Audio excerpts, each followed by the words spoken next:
We sometimes get to see police dogs in action in the field. Today, RCMP K-9s and members from throughout Western Canada are in Prince George to train the dogs and the people who handle them.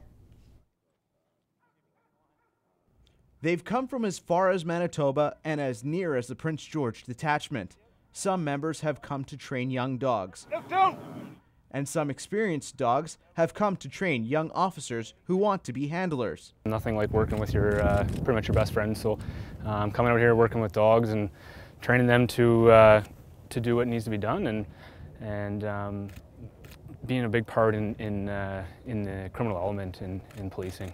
Barron has been a police dog for 18 months.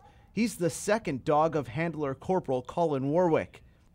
He's with the Prince George detachment and has been handling man's best friend for 8 years.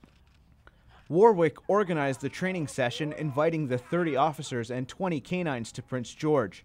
We're using the dogs, of course, because they're the reason that these guys are getting trained. But the focus is on developing the skills of the human helpers and making them more able to safely work the dogs. James Sharp is hoping one day to be a handler himself. In the meantime, he's working with dogs young and old to develop his skills. After being an RCMP member for 3 years, the dog unit is something he decided he wanted to pursue. I want to explore every avenue of policing to make sure that this is exactly what I want to do. And going through and doing everything else, I came back to the dog section. What we're doing actually, we're developing the skills in what we call a quarry.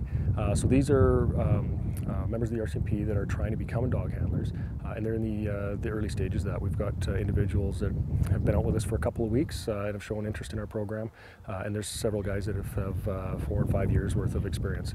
Police service dogs start their training at 8 weeks old and are bred to work.